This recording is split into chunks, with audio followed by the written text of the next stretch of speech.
Good evening, everyone. Thank y'all for tuning in. This is the Crawford Chronicles. I am your host, PK. And as always, I have Homer Chris, Swoopy Bones Bryles. We shall see if he needs to remove his moniker tonight or if he's going to keep it. But before we get into that, fellas, how y'all doing? Doing pretty good, man. It's been a long week, ready for the weekend. But yeah, man, we've had a hell of a week, Astros news wise. So I'm ready to get into it with you guys. Browse, how was your week going? Yeah, no, I totally agree, man. I told you when we were at practice, I was like, dude, this is going to be a long episode because there's a whole lot to get into since we've been alive last. So, yeah, I'm ready to get into it. I've been very pleased with the way the Astros have been playing in New York. Maybe not so much last night. I know we're going to get into that here in a minute. But, PK, buddy, I hear you got a new computer, man. So you're ready to rock. How are you doing? Yeah, man. I mean, it finally doesn't sound like it's about to take off when I turn it on. So, winning, That helps. winning. But yeah, man, everything's good. Everything's good here. Just look, man, let's get into some baseball talk because that's what we're here for. Um, you're right now. You're in the rubber match. You're up 3-1, top seven. But let's start with Tuesday's game because that was a pretty impressive game, and that's coming off the heels of Jim Crane coming to New York after the news of Dana Brown, being mutually parting ways, Fired. which is a nice way of saying, look, man, we respect you as a GM. We don't want to say you're fired, but you're fired, right? Like we all know that. So, which we're going to get into that. I mean, I know you guys were busy Monday evening with, you know, baseball and everything, so we didn't get to come on. But what the team showed on Tuesday night, right? Coming off again, Jim Crane being in town after, getting rid of Dana Brown, after Jim Crane having a closed door meeting with Espada before the game. Then you have the personal side, like the actual real important stuff going on with Espada and the family, which is like so much more important than what really is going on in the baseball world, to be honest with you, right? Um, so you have that, and then you just have this team come out and, I mean, literally fight and claw the entire game on Tuesday night, and you come out with the win. So before we get into that, let's talk about the events leading up to Tuesday, which would be with Monday with Dana Brown being let go as the GM of our Astros. Yeah, I don't think it's a big surprise to you guys and pretty much anybody who's interacted with me on Facebook or TikTok. Man, I feel like from day one, Dana Brown was handcuffed because he had to answer to Bagwell, and of course, I mean he'll have to answer to Crane.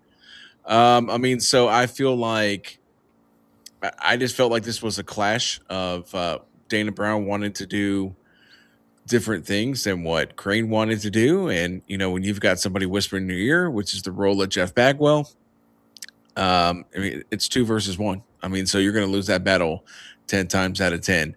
I mean, I I feel like Dana Brown never was really given the chance to really come in and just do what he wanted to do. Now, I understand he's made some moves that haven't worked. He's made some moves that absolutely have worked. I feel like there's a lot of fans that are misinformed of some of the moves that were made that was 100% behind Jim Crane pushed, like the EMI signing was 100% pushed by Jim Crane. So I feel like a lot of people, were excited, and all I have to say to that is, good. This is what you get. Now you're going to get Shadow GM Jeff Bagwell. And before I hand this over to Brawls, I have another thing I'd like to address.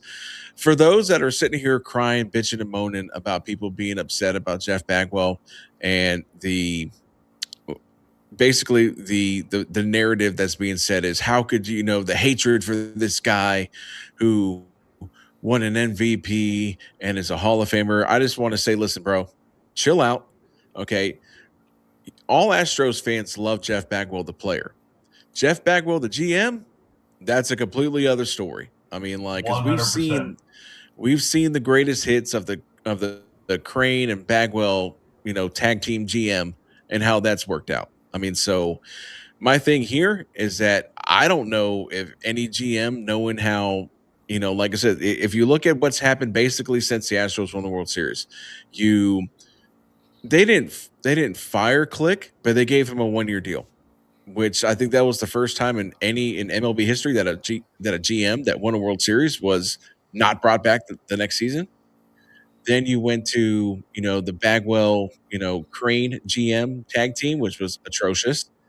Then you went to Dana Brown. I mean, so now you're looking at your, next season, whenever that season starts, as we get through the CBA and stuff like that. Now you're looking at the third, um, GM in the last, 4 years. My concern is that who's going to want to come here and have to basically be handcuffed by Crane and Bagwell? I mean, that's going to be the tough question that people that are smarter than me and above my pay grade are going to have to answer. But Brawls, I hand it over to you. Yeah, and before I get on that, Astros 1-2-3-4-5 just called it out on the chat. I was going to say, hey, we're now up 4-1 live in the top of the seventh after a Jeremy Pena just line drive missile out into the left field power alley. So anyway, looking good on this game. So I can actually keep my name there at the bottom of my moniker. So I'll keep that one. Don't Yes, sir, that's why'd you say that, bro? I'm climbing up the ranks, bro. It's going to keep going. Anyway, no, Chris, you said it, man. I was literally going to almost say everything you were going to say. The one thing I will add to that is that did you notice that both the GM and the manager, their contracts were up the same year that we're going to be going into a collective bargaining agreement with the MLBPA. So Jim Crane is a businessman. I guarantee you he was thinking of that going into this. Everybody keeps talking about who is the next GM going to be. I'm going to tell you who the next GM is going to be. Nobody knows. And he's not going to get hired until right before we figure out what's going to happen next season. Jim Crane, as a businessman, is not going to spend money on a general manager when he can't make any moves because we have a lockout. I guarantee you that. It's going to be the same way with Espada. Espada has already been told he's going to be let go at the end of the season, and he decided to stay with the team. So I'll give him props for that. I don't agree with a lot of the moves that he's made over the last 2 months, especially even the last game when he decided that, hey, guess what? Diaz is super hot. You know what the best thing to do is? Let's leave him on the bench. How about that? Good idea, bro. Yeah, you did a great job with that. He's done the exact same thing with Pena. He's done the exact same thing with Walker. So I don't necessarily agree with a lot of the way that Espada has dealt with his team, but I do give him props for sticking with his contract, what he's doing, and sticking with his guys for the rest of the season. But back to the whole GM debacle here. I agree with you. Dana Brown was handcuffed. I think that Crane has gone a little too close to the Jerry Jones territory as far as trying to get involved with the team. I know that after the whole scandal, and that evolved from 2017, he said and promised everybody, hey, look, guys, I'm going to be more involved with the team. I'm going to understand more of what's going on. Well, the problem with that is he got too involved with it, and then he started hiring his whisperers of secrets, a.k.a. Reggie Jackson, Jeff Bagwell. He had Biggio in there for a hot second before he bailed out on it. So there's been too many hands and too many spoons in the pot here trying to make decisions. So I agree. It's like we already know that some of these trades were nixed at the trade deadline. And I don't think that that's fair just because we had a bad home stretch that Dana Brown ended up getting axed by all this. But honestly, I think the plan from the very get-go, from before the first pitch of spring training this year, was for him to get rid of Espada, get rid of Brown, and go into what he was already going to assume was going to be a lockout with not having to worry about that on his payroll. He was going to save that money no matter what. So I don't know the direction the Astros are going to be going to. Chris broke some pretty awesome news today in our text that I'll let him talk here shortly. But as the Dana Brown move was concerned, somebody had to go. I think that he fired the wrong person. I think if anybody was going to get axed, it needed to be Espada. We have lost games just because of the way he's managed these lineups, managed the pitching staff, and managed the bullpen. Yeah, I don't know if I 100% agree with like the plan was to get rid of Dana Brown and Espada at the end of the season. Like, I don't know if I agree with that. I mean, that just seems too crystal ballish for me for Jim Crane. I mean, really, like he gave Espada an opportunity to leave now or go, finish out the season, finish out the contract. But the quotes that I saw, and then like parts of the interviews that I saw from Jim Crane, it kind of seemed like there was a small chance that there was going to be some kind of negotiations between him and Espada based on how the postseason went if they make it. Um, and then in one of the interviews or one of the things that I read, and I think I think I tagged y'all on a couple of things, and it really sounded like Jim Crane was putting all the blame on Dana Brown, right? And essentially kind of paraphrasing, saying that Espada has done the best he can with the players that he has, with the roster he has. Now that doesn't excuse Espada from in-game management, because all that falls to Espada, right? I mean, there's at least probably 15 games. I think you can probably count. You could look, and I mean, there's been a bunch of posts about it. At least about 15 games that different managerial decisions, you end up, let's just say you win half of those. I mean, now you're looking at, you're another 8 games up, 7 games up in the win column. So I'm not advocating for Joe Espada at all. I just don't think that it really all falls to Dana Brown. Now, Dana Brown, like, if his returns right now, early returns on his most recent draft class, are getting like a lot of run. Like, his job was to build that farm system. Now, it's still on the come up, right? I mean, but his most recent draft picks are getting really, really good returns.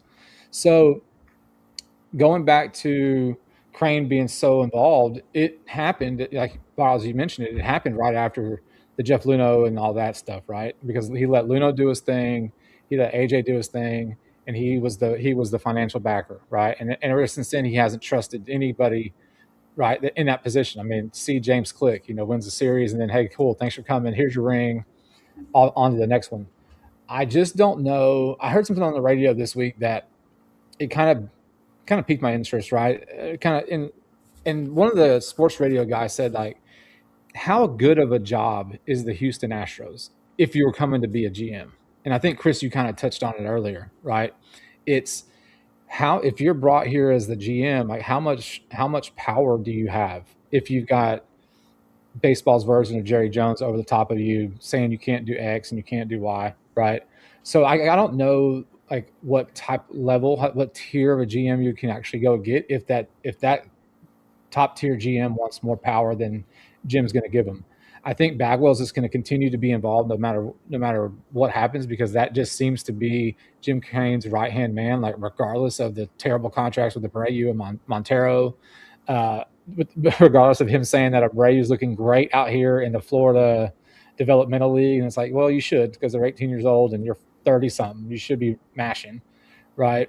So I think Bagwell's always going to be involved. Chris, I completely agree with, you got to separate GM Bagwell from player Bagwell, two completely separate things.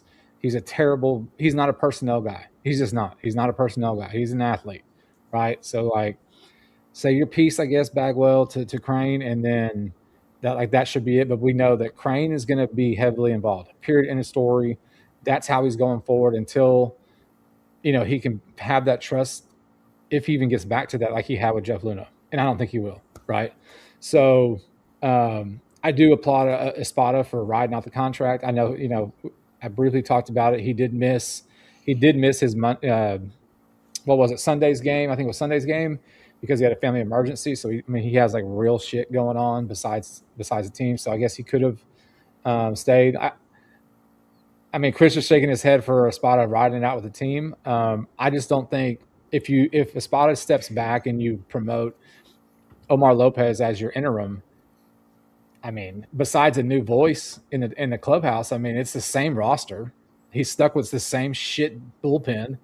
He's stuck with Bennett freaking Sousa, who refuses to get people out, right? He's stuck with Brian Abreu, that we don't know what the hell he's going to be, with an offense that's like inept, right? So, I mean, I don't know.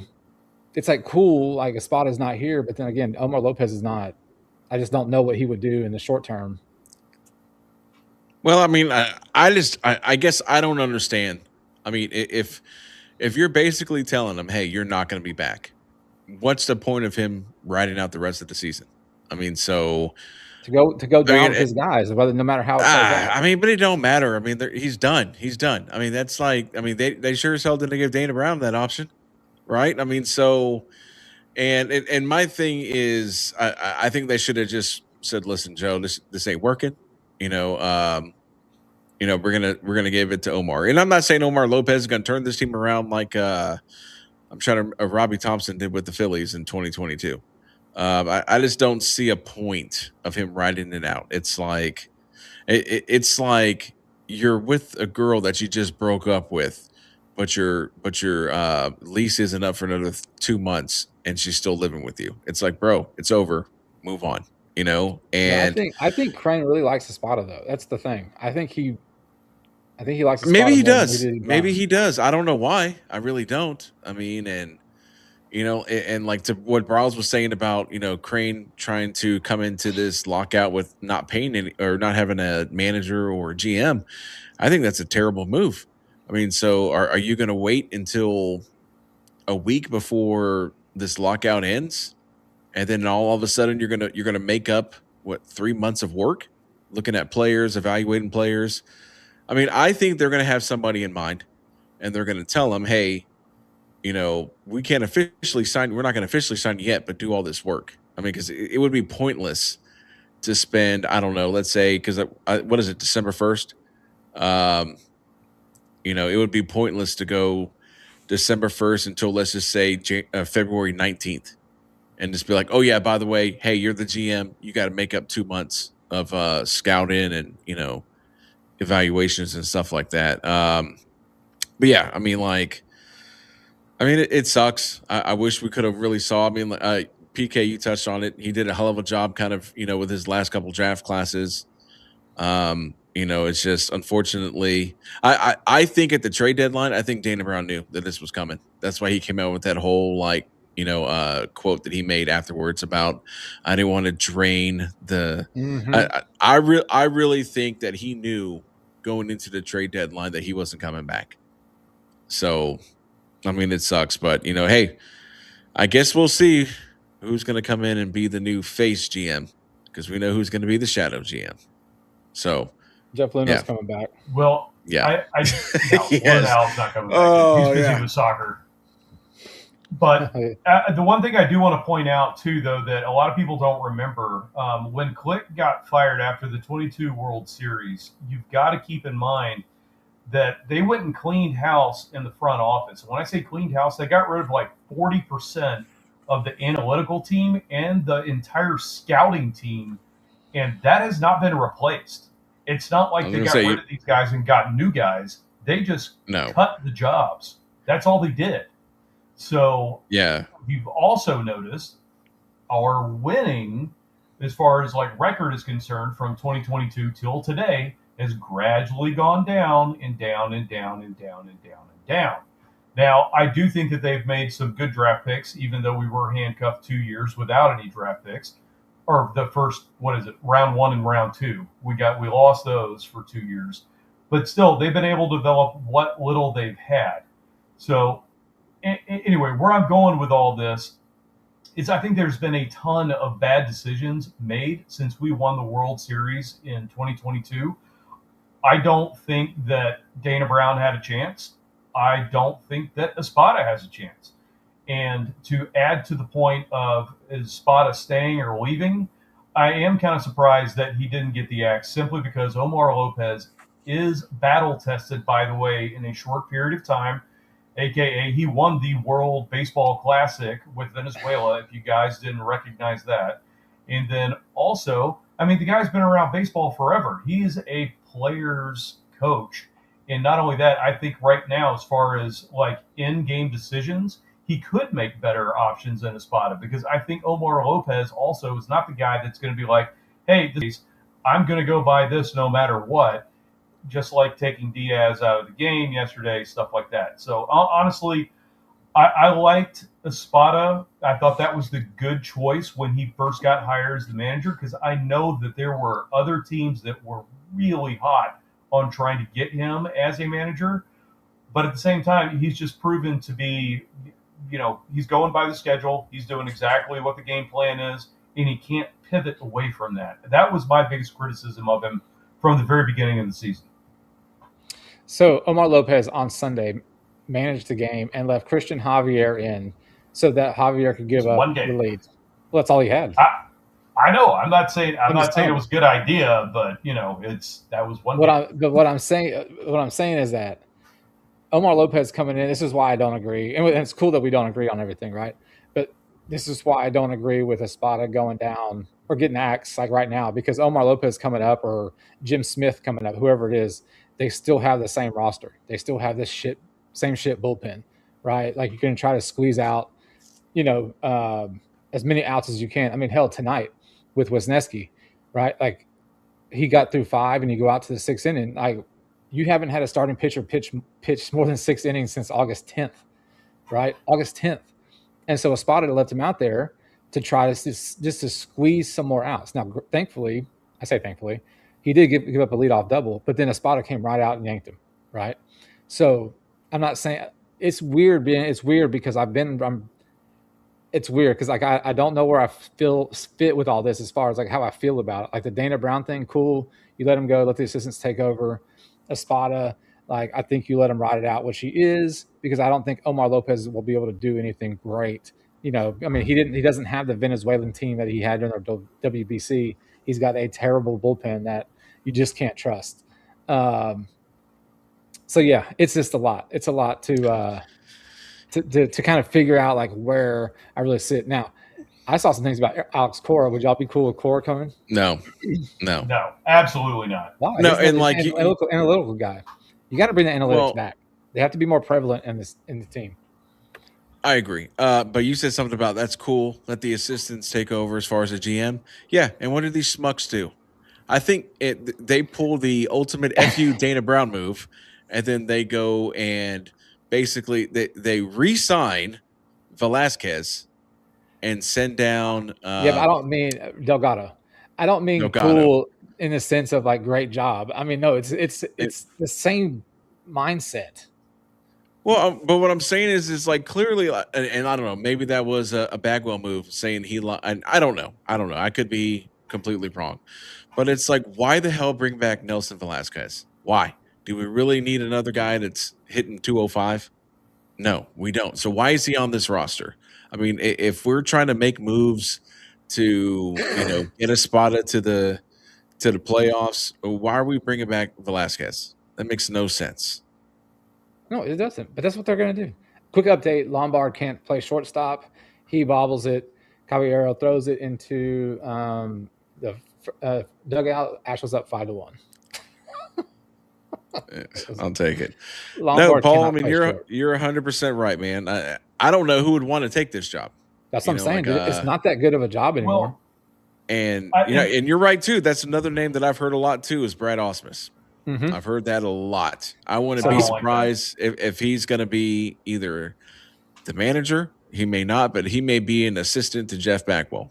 So that's another name I heard a lot last year before they gave the, it was last year before they gave the job to Espada. A lot of run with Ausmus. He also brought out the lineup card for Game 1. Ausmus did to Espada. Almost like a omen. I think we're going to end up with like either an unproven analytical GM that has been an assistant with another team there for a while and is going to try to get in, or we're going to get. You guys are saying a shadow puppet, just like because up there that's going to be a talking head for Crane and Bagwell, and that's it. Yeah, because I just don't know how analytical is Bagwell. I don't think he is. Not. I don't think Bagwell is really that analytical. So why would they bring in an analytical GM? That makes no sense. To hopefully win again, like we were with and without. They've already seen that it's a proven thing that should work, but it's just they're not doing it.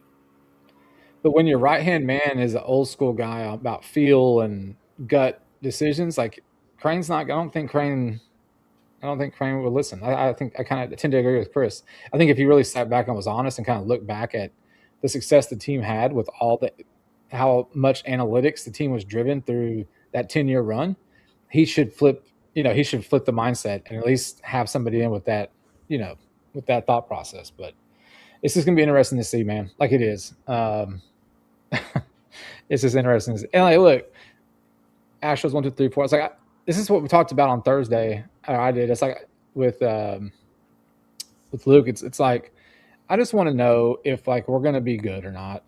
Like are we gonna make it to the postseason or are we not? So I can either shift focus to college football or like continue to lock in because until they get eliminated, I'm watching every single night, and that leads us into yesterday's game where we're coming off the high of Tuesday's game where you fought and like you just answered every time the Yankees answered, you answered. Yiner has 2 bombs, right? I mean, and you were just, score for score. Now your bullpen like refuses to keep a 0 in the next half inning after you score, right?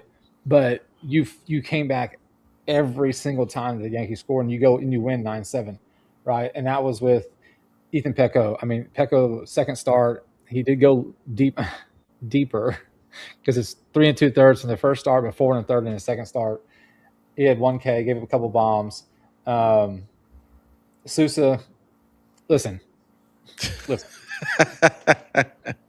Like I feel sorry for your boy, man. He's I don't. Well. I don't feel sorry for him at all. At all. He's ass. Is he still your boy? No. His placard, on his locker. No loyalty. And he should be down in Sugar Land with Brian King. Just complete ass. Okay, so this leads me to an Espada thing. If you looked at the game, watched the game last night, where we just imploded, right? Left-handed batters are mashing off of Sousa, mashing, and in a heavy lefty lineup, that's the guy that comes out of the bullpen. Now, look, I don't have the numbers of the pitches for the other guys and who's available or not, right? So maybe that was the only freaking guy. But, dude, like, Bennett Sousa could not have been your top option. And he just comes in and just gets beat around the ballpark. I mean, what was his line? A third of an inning, 5 hits, 4 runs. Yeah. Yeah, I mean. All game. I think that, and it goes back to what Browse kind of beat me to it earlier in the episode. I mean, like, the first thing that I noticed out of last night's game is why is Yiner, and I know we give Yiner a bunch of crap, but he has a fantastic game on Monday. Why is he sitting? Or fantastic game on Tuesday. Why is he sitting last night? I mean, like, and that's what another thing that Browse says with Espada. It's like, man, he has a schedule for the week. And I guess he doesn't care if somebody hits 9 grand slams the night before. If they're scheduled for a day off, before a day off, they're going to take that day off. And I mean, like the bullpen, like I honestly think that's going to be something like that whole bullpen needs to be completely redone. That bullpen needs to be gutted. Right now, you have 2 arms in the bullpen that you can pretty decently trust. That's Hader and Blue Ball. I mean, everybody else, in my opinion, is replaceable. And it just goes to show. I mean, like, Sousa had a good run. I wouldn't be surprised if they sent him down here pretty soon. I mean, they just sent King down, who had the same struggles. It's just there's so many. I mean, like, I know they're winning. We'll ride the high of them beating the Yankees, but we all know this team plays up to the competition. If they were playing Colorado after this, they'd probably get swept, and then we'd be right back into frustrationville. But I mean, like, there's a lot with this team that needs to be fixed. Whenever all these things in the offseason get hashed out, and whoever the GM is, or face of the GM, or whatever, Bagwell's got a lot of work ahead of him. Leave it at that. Well, I think the bullpen actually kind of works itself out if you don't have to go to them for 4 or 5 innings every single night. I think the biggest thing we got to fix is the starting pitching. If you get starting pitching that can at least get you a quality start on, 5 out of 6 games, then that bullpen actually has time to rest. So I understand these guys have not been performing. So I'm not trying to make excuses for them, but at the same time, if you have starting pitching that goes in there and actually performs the way that starting pitching should, because keep in mind, 15 years ago, this wasn't even an issue. You had like what, 5, 6 guys at the most in a bullpen, because that's all you needed. Because your starting pitchers all went 7. And I'm not saying we got to rewind the clock or anything or try to reset any of that. But I mean, for the love of God, these guys have been just absolutely overworked more than anything else. So I don't I don't have an answer. Is where I'm going with that. It's because you really only have 3 arms that you throw out there every 5 days, right? We talked about that with Hunter Brown, Wozniacki, and shit. Who's the third one we said? Oh, Lambert. No, Lambert. Right. So like you only have 3 guys that you can throw out there that are pretty much going to give you at least 5, right? I mean, that's what they've been doing the last all their outings. But you're right, dude. Like the bullpen, you're calling on the bullpen in the 5th inning, ready to go. Like it doesn't matter. It doesn't matter. It's unbelievable how, like I'm looking at Tuesday's or Wednesday's box score, and Sousa and De Los Santos gave up 6 runs in 2 innings. 6 runs in 2 innings. Like that was your game. Yeah. That was your game in the 7th and 8th inning. But then you come into tonight, and I mean, like I said, Wozniacki was in the 6th inning. He was dealing. I mean, offense wasn't really there. I mean, offense kind of has come alive since he's left. But I mean, you tried to get him 6 innings, but you got to give Espada credit for yanking him after that double lead off the 6th. So we'll see, man. If they can hold on here and get that series win, Homer Bryles will be back on top. Then you go to New York. No, I said go to New York. You go to the Mets. You're already in New York. Yep, just got to go to the other side of town. Yeah. Let's get into the probables for this weekend. Oh, give me a second. Boom, here we go. All right. Well, guys, your Houston Astros starting pitching probables coming up for this next series. We're going just across town, take the subway, and playing the Mets. And it is brought to you by Elite Research USA, which is your online source for peptides, nootropics, bioregulators, and other compounds for research purposes. Everything is third-party tested, and they're all about quality and top-notch customer service. So if you're looking for a trusted local source, check out Elite Research USA at eliteresearchusa.com. Once again, eliteresearchusa.com. Go check them out for all your peptide needs. And let's get into the probable pitchers coming up against the Mets for this weekend. All right, I like the way Friday starts. Friday, we got Diesel Hunter Brown 3-3 with a 3.51 ERA going up against Christian Scott 4-3 with a 3.73 ERA. For those of you that don't follow too much of the National League, he's pretty damn good. He's the cousin of Michael Scott. Yes, correct. Saturday, you've got Christian Javier coming up 1-4. With a 6.47 ERA. He's had a few unlucky outings. I think he might have been left out there just a little too long. Anyway, up against Nolan McLean, 9-8 with a 3.21 ERA. And then Sunday, Ethan Pecco, 0-0 with a 7.88 ERA against Zach Thornton, 3-4 with a 2.88.